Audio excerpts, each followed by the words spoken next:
Слава, почему у меня творчество отнимает силы после завершения созданного? Работаю с деревом. Возникает опустошение и раздражительность, когда меня дергают ненужными вопросами после сделанного. Казалось, творчество должно давать силы, а у меня наоборот. Почему так? На это у меня, Артем, есть два предположения. Первое предположение, что ты делаешь не в удовольствие, поэтому ты устаешь. Удовольствие – это у нас главный принцип в жизни.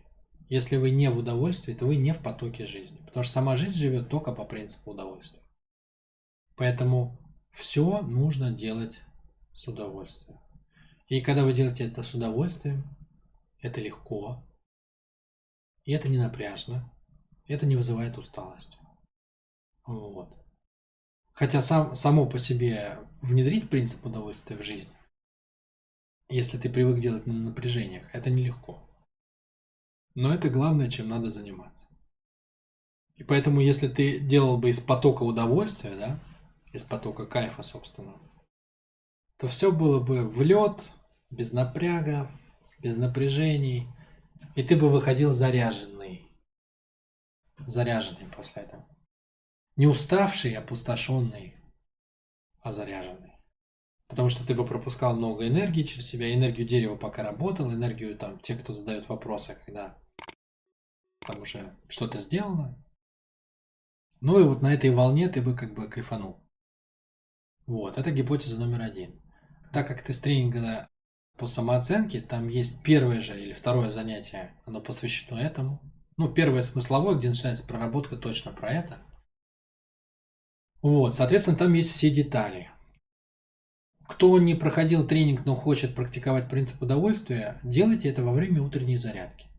Вот вы всегда, когда начинаете делать какие-то упражнения, вы проходите несколько стадий. Первая стадия, когда вы не можете, да, ну, то есть не умеете делать, как бы вы сосредоточены на том, чтобы сделать то, что надо делать в упражнении. Ну, не знаю, там наклоны вперед или там руки в стороны, что-нибудь там потянуться, поделать. А журавль пьет воду, лебедь кланяется солнцу, что-нибудь в этом роде, да? То есть первое, что мы делаем в упражнении, нам некогда наслаждаться, мы пытаемся просто сделать правильно. Наше внимание на технике. Потом, когда мы освоили технику, да, там, не знаю, вот мы поняли, что надо делать вот такое вот какое-нибудь упражнение, допустим, да, ну, для шеи. Вот, вы технику поймали. Следующее, что мы делаем, мы добавляем важные нюансы. То есть, например, надо правильно дышать в этот момент, да, и мы там делаем вдох, там одно движение, выдох, там, например, другое движение, да. Все, встала техника, встали нюансы, встало дыхание. Вот теперь можно не думать о том, как ты делаешь упражнения, и пытаться получать от этого удовольствие. Причем, чем более сложное упражнение, тем сложнее, естественно, получать от него удовольствие, но тем больше у тебя будет качаться навык все делать с удовольствием. Да? То есть, тем больше ты будешь кайфовать, когда даже сложное ты делаешь, и это тебе удовольствие. Поэтому вот утренняя зарядка, например, если вы делаете что-то для тела, ну, а рекомендуется, конечно, что-то делать. Добавьте туда этот принцип. Не начинайте новые упражнения, пока вы не сфокусировались на принципе удовольствия. И пытайтесь все упражнение делать с удовольствием, кайфовать. Кайфовать. На чем построен кайф удовольствия? На том, что вы заняты не самим делом, а пропусканием через себя потока жизни.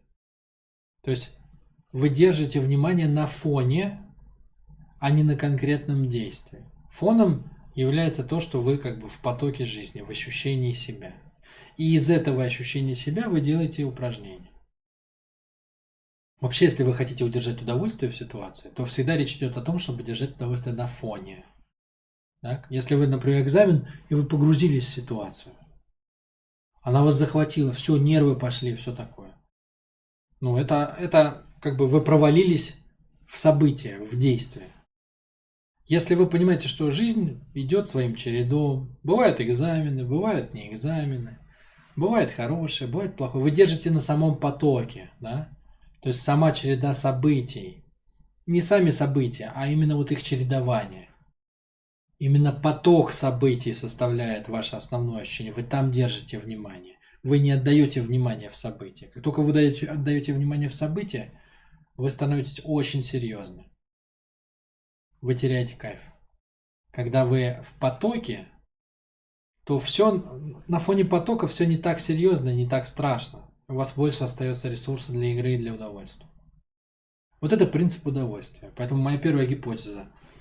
Ты соскочил с принципа удовольствия. Моя вторая гипотеза заключается в том, что ты делаешь то, что ты делаешь для себя.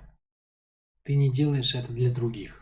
То есть ты выполняешь некий внутренний замысел, который не настроен, не построен на ощущении других людей, людей вокруг тебя. Поэтому, когда ты начинаешь с ними вступать в контакт, что-то, что не соответствует твоим ожиданиям, тебя раздражает, там, ну, может, выбивает, может, еще что-то. Почему это так происходит? Потому что твое внутреннее состояние построено на твоем внутреннем ожидании. Вот это должно быть вот так. Вот это я сделал, например, там из дерева что-то, да? Вот к этому надо относиться вот так это трактовать, на это обратить внимание, это вас должно восхитить, на это не надо обращать внимание. А человек подходит и говорит: о, это что такое? Это пень?